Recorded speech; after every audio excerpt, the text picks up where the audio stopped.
Right now, somewhere in your city, two identical luxury sedans are parked 30 feet apart. One costs $67,000, the other costs $20,000. Same engine, same leather, same badge on the trunk. The only difference is 7 years. And the $47,000 the first owner already paid, so the second owner wouldn't have to. IC cars track the data across the entire luxury segment. These vehicles lose 38 to 57% of their value in the first 5 years alone. By year 7, that free fall has mostly stopped. What's left is a car that's already absorbed its worst financial hit, sitting there, fully capable, waiting for someone who actually understands the math. 12 cars, real numbers, let's count down. Number 12, Mercedes-Benz E-Class V6 2018. The E-Class is the car Mercedes uses to remind people what their brand actually means. Quiet cabin, confident ride, the kind of presence that makes valet attendants stand up straighter without anyone asking them to. New, it costs $65,000 to $77,000. 7 years old, clean examples sell for $20,000 to $26,000. A depreciation of nearly 57% according to IC Cars data, which sounds alarming until you realize that number is exactly why this is a smart buy right now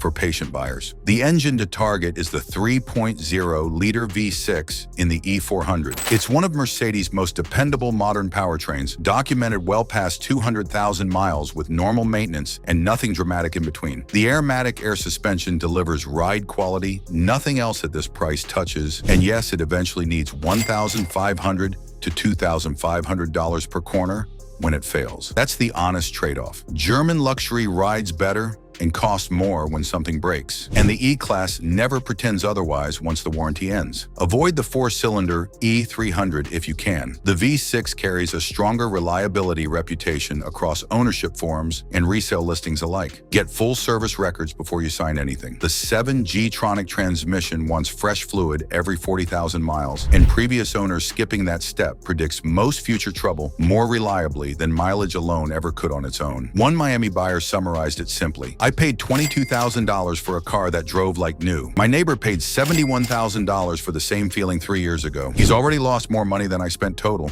and his warranty just ended. But the E-Class's value gap is modest next to what's coming. Number 11, Audi A6 2017 to 2018. The A6 rarely gets mentioned in luxury sedan conversations the way the 5 Series or E-Class does, and that's exactly why it's undervalued by buyers chasing recognizable badges instead of recognizable value. J.D. Power gave the 2017 A6 an 85 out of 100 for quality and reliability, a genuinely strong score for a German sedan in this price range. Buyers chasing badge recognition skip it entirely. Buyers chasing actual value almost never do. New, the A6 started around $58,000.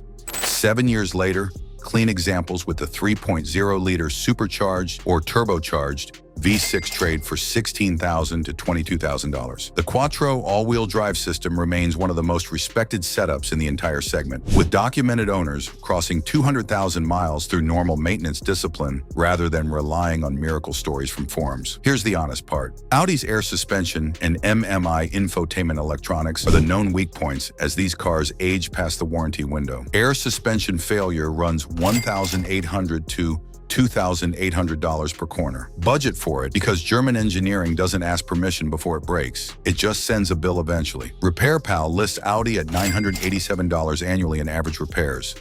Higher than mainstream brands, lower than BMW or Mercedes by a meaningful margin. That positions the A6 as the value-conscious entry into German luxury, rather than the absolute cheapest option overall. One Seattle owner who cross-shopped before buying explained his logic. Everyone wanted me to look at a 5 Series. The A6 was $6,000 less, drove just as well, and nobody at work even knew what it cost new.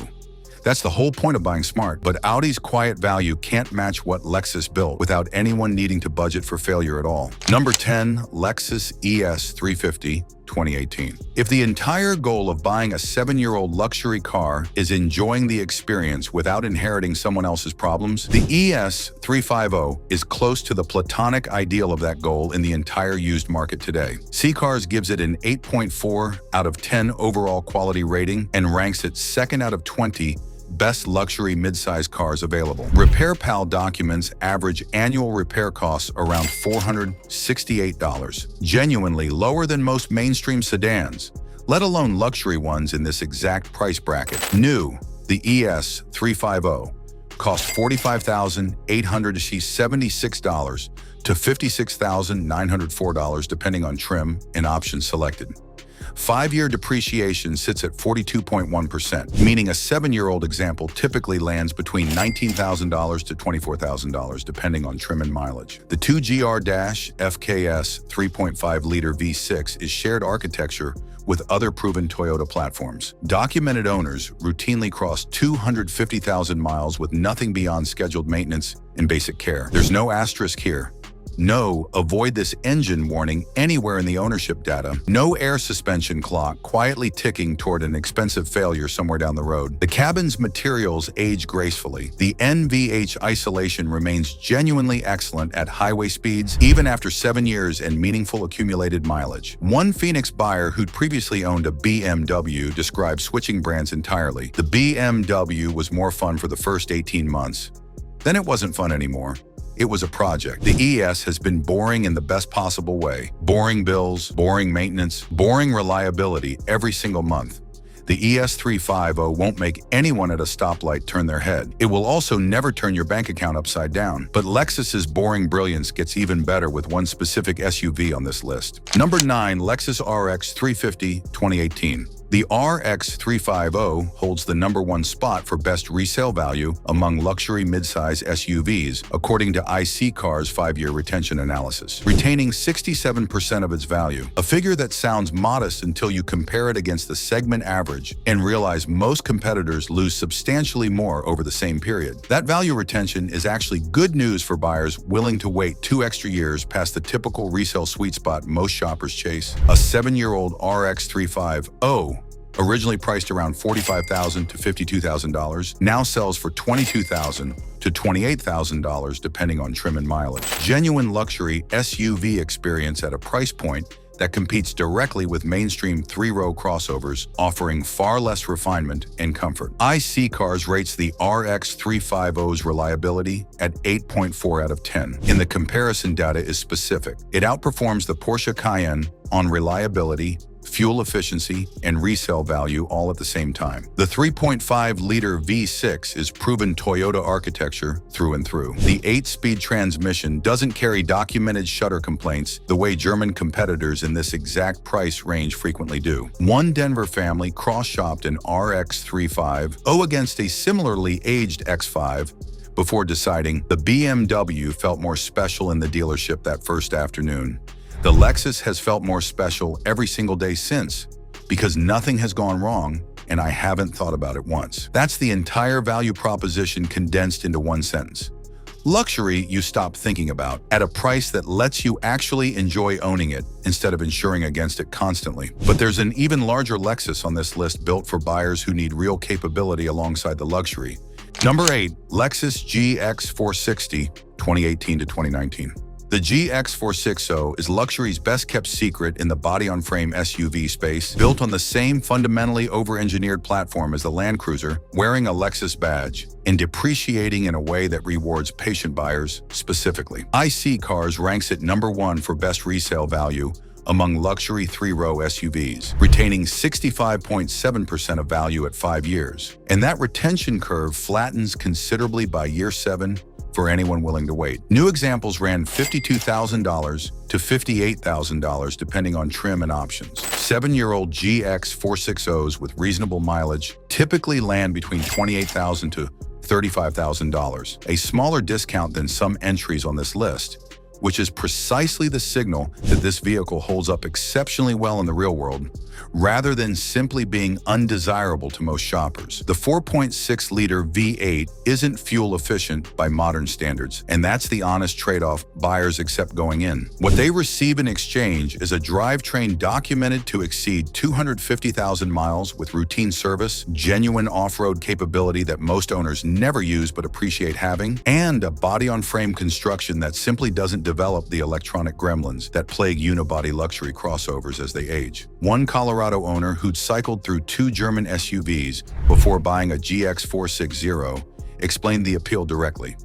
I stopped caring about 0 to 60 times around year 40 of my life. What I care about now is getting in, turning the key and going wherever I'm going without thinking about it once. That's not glamorous marketing language. It's also exactly what 7 years of real ownership data confirms about this specific vehicle. But for buyers wanting Korean luxury instead of Japanese, the next entry delivers something genuinely underrated. If this kind of real ownership data is helping you shop smarter, subscribe now so the rest of this series shows up in your feed. Number 7. Genesis G80 2018 to 2019. Most American luxury shoppers in 2018 had never heard of Genesis as a standalone brand. Hyundai had only just spun it off, and the G80 launched into a market that didn't yet understand what it was buying. 7 years later, that confusion has become the smartest buyer's advantage. The G80 remains one of the most overlooked used luxury sedans in America today. The 3.3-liter twin-turbo V6 has built a genuinely solid reliability track record across Hyundai and Kia applications, sharing similar architecture. New, the G80 costs $45,000 to $54,000 depending on configuration. Used examples at 7 years old now trade for $18,000 to $24,000. And critically, since Genesis included comprehensive, complimentary maintenance during the warranty period, well-documented examples arrive with service histories that German competitors rarely match this consistently. The interior rides like something considerably more expensive than its actual price tag. Genuine Bentley comparisons appear repeatedly across ownership reviews, not because the materials are identical, but because the overall sense of solidity and quiet feels disproportionate to the price. Because Genesis remains an underdog brand that buyers overlook, finding a clean, well-priced example takes less searching than hunting for an equivalent BMW or Mercedes. One Texas buyer who cross-shopped extensively before purchasing summarized the calculation precisely. I drove a 5 Series, an E-Class, and a G80 back-to-back. The G80 was quieter than both. It cost $9,000 less than the cheapest German option I found. The G80 asked buyers to sacrifice brand recognition for genuine value. For anyone past needing the badge to feel the luxury, that's not really a sacrifice at all. But for buyers wanting proven sports sedan dynamics specifically, the next entry brings something the G80 doesn't. Number 6. Infiniti Q50 2018. The Q50 earned a specific nickname among enthusiasts that tells you everything about why it belongs on this list. Baby Nissan GTR.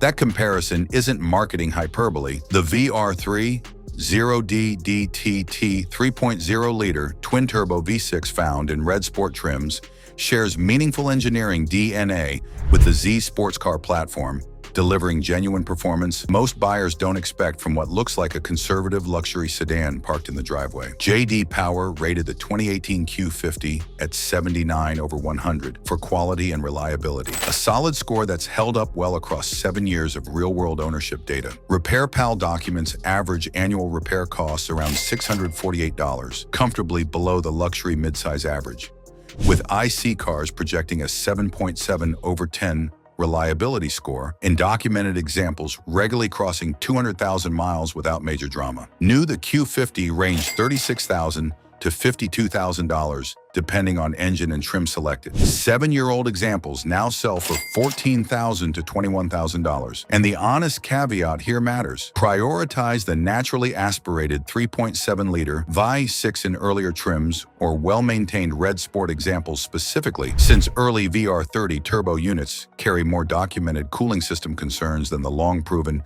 3.7-liter. One California owner who bought specifically for the engine described his reasoning. I wanted something that felt fast without the German repair bills following me everywhere. The Red Sport does 400 horsepower for less than what people pay just to lease a 3 Series for 2 years. The Q50's badge carries less prestige than its German competitors. Its performance, reliability data, and price tag suggest that prestige gap is the only real gap that actually exists. But for buyers wanting something genuinely different from sedans entirely, the next 2 entries deliver SUV capability with documented long-term durability. Number 5. Acura MDX 2018. The MDX occupies a specific space that's hard to find anywhere else in the used luxury market. Genuine 3-row family capability, Honda-derived mechanical reliability, and a depreciation curve steep enough by year 7 to make the math feel almost unfair to the original buyer. J.D. Power scored the 2018 MDX at 81/100 for quality and reliability, a strong number that's aged well across documented ownership reports. New examples started around $44,000 to $57,000 depending on trim, with the Sport Hybrid variant offering 321 horsepower for buyers wanting both capability and efficiency. 7-year-old examples now trade for $17,000 to $23,000. Genuine 3-row luxury seating for a price that competes with mainstream non-luxury SUVs, offering considerably less refinement and capability. The honest trade-off buyers should know going in. The dual-screen infotainment system from this generation feels genuinely dated by 2026 standards, and some owners find the ergonomics frustrating compared to single-screen modern setups. That's a comfort complaint, not a reliability one. The 3.5-liter V6 and 9-speed transmission have built a documented track record of dependability across hundreds of thousands of recorded miles in fleet and personal ownership data alike. One Atlanta family who bought a 7-year-old MDX after their lease on a German 3-row SUV ended described the transition. "We went from a car that visited the dealer every few months to one that's needed exactly one battery in 2 years. The infotainment screen looks old. I don't care anymore." Dated technology is a real cost. It's a substantially smaller cost than the repair bills it's being compared against. But the next entry brings genuinely classic American luxury back into the conversation at a price nobody expects. Number 4. Lincoln Continental, 2018 to 2019. The Continental carries 83 years of American luxury heritage, and Ford's decision to discontinue it in 2020 created an unusual market dynamic. A genuinely well-equipped flagship sedan that depreciated hard specifically because buyers worried about long-term support for a discontinued nameplate. Worry that, 7 years later, has largely proven unfounded for the 3.0-liter twin-turbo V6 variant specifically. New, the Continental started around $47,000 and reached $70,000 fully loaded. 7-year-old examples, including some genuinely special coach door variants with rear suicide-style doors, now sell for $15,000 to $21,000 depending on condition. The 30-way adjustable perfect position seats remain among the most comfortable production seats ever installed in any vehicle, regardless of price, and the Revel Ultima audio system was engineered by the same team behind Lexicon and Mark Levinson setups, costing considerably more. The honest caveat: the 3.0-liter twin-turbo shares EcoBoost architecture with broader Ford applications, meaning documented carbon buildup concerns from direct injection apply here too, requiring $800 to $1,200 walnut blasting roughly every 40,000 miles. Lincoln's dealer network has thinned as the brand contracted nationwide, so service planning takes slightly more effort than for a Lexus or Acura buyer. One Detroit area owner who bought specifically because of the discontinuation discount explained his reasoning. "Everyone told me parts would dry up eventually. 3 years in, that hasn't happened once. I got the most comfortable seats I've ever sat in for $16,000 because other people panicked over nothing." Discontinued doesn't mean abandoned. For patient buyers, it sometimes just means discounted.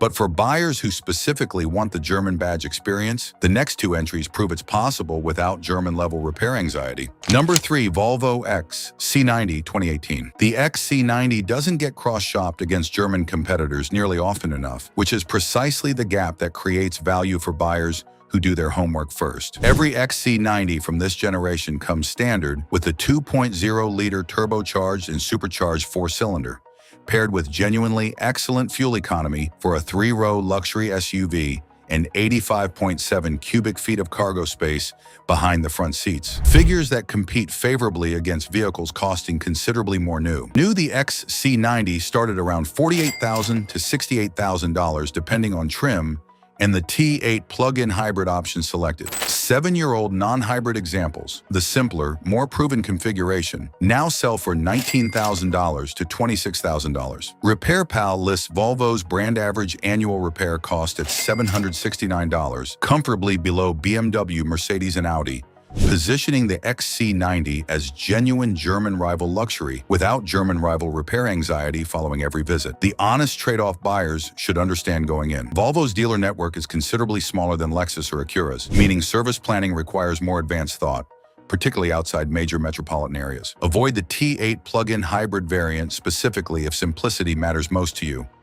The added battery and electric motor complexity introduces failure points. The standard T5 and T6 engines simply don't carry at all. One Minneapolis family who specifically avoided German SUVs after a bad experience explained their switch. "We wanted something that felt different from everyone else's BMW X5 in the school parking lot every morning. We got that.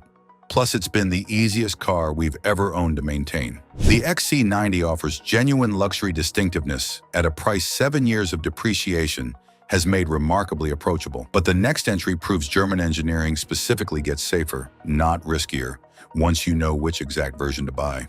Number 2, BMW 540i B58 Inline 6, 2018 to 2019. Here's the counterintuitive truth about buying a 7-year-old BMW. Doing it correctly is actually safer than buying one new, because 7 years of accumulated ownership data has identified exactly which engine to target. Knowledge the first buyer simply didn't have access to when they signed. The 540i switched to the B58 turbocharged Inline 6 for 2018, replacing the older N55 with a more refined unit that resolved most earlier timing, chain tensioner concerns entirely. That single engine change is the entire reason this specific model year matters so much. New the 540. I started around $60,000 to $67,000 depending on options. A 2018 example today typically sells for $19,000 to $24,000, having already absorbed its steepest depreciation in the first 3 years of ownership alone. The honest risk disclosure, BMW's annual repair average sits at $968, meaningfully higher than Lexus or Acura by a wide margin. Water pump and coolant system checks matter before purchase. Even the improved B58 isn't fully immune to cooling concerns down the road. Budget $1,500 to $2,500 annually regardless of how clean the example looks on the lot. What 7 years of forum data and verified JD power scoring provides is the ability to skip the guesswork entirely. Confirm the B58 specifically, verify service records carefully, and avoid earlier N55 examples if a B58 is available instead nearby. One Chicago buyer who specifically targeted the B58 explained it precisely. "I didn't buy a BMW blind. I bought the configuration the data said was safer at the exact age where depreciation had already flattened completely." But the final entry does something almost nobody expects from a brand built around speed. Number 1, Porsche Cayenne V6, 2018. Here's a fact that surprises almost everyone outside the Porsche community. The Cayenne, when shopped correctly, scores genuinely competitively against Lexus on long-term reliability data. A sentence that sounds implausible until the actual numbers are sitting directly in front of you. C-Cars rates the Cayenne's reliability at 8.2 out of 10, trailing the RX 350's 8.4 by a margin so small it barely qualifies as meaningful in practice. New the 2018 Cayenne with the base 3.0-liter V6 started around $66,000 to $75,000 depending on options. 7-year-old examples now sell for $24,000 to $32,000. A 5-year depreciation of 49.5% that has largely run its course by year 7, leaving genuine sports car handling in SUV form at a price that competes directly with mainstream 3-row crossovers. The critical buying rule here matters more than on any other entry on this list. Stick exclusively to the base V6 or Cayenne S. Avoid any turbo variant and avoid examples with extensive aftermarket performance modifications. Those configurations carry meaningfully higher documented repair costs that erase the value this entry otherwise represents. RepairPal lists Porsche's brand average at $1,192 annually, the highest figure on this entire list, with fuel pump failures around 91,000 miles, running $1,493 to $1,714 as the most commonly documented major repair. One Phoenix Porsche specialist who services exclusively this platform summarized it precisely. "The V6 Cayenne is one of the most underrated, reliable SUVs I service regularly. People assume Porsche means constant repairs. The base engine, properly maintained, just doesn't behave that way at all. Porsche badge. Lexus adjacent reliability data. A price that's already absorbed the depreciation the first owner paid for in full. 12 cars. One consistent lesson. By year 7, someone else has already paid for the depreciation, the technology becoming dated, in the early ownership uncertainty. The Cayenne sitting at $24,000, the RX 350 ranked #1 for resale value in its entire segment. The G80 that drives like something costing twice as much. If you're shopping for a used luxury car this year, the data says wait for year 7, not year 3. We'll cover which specific model years to avoid next.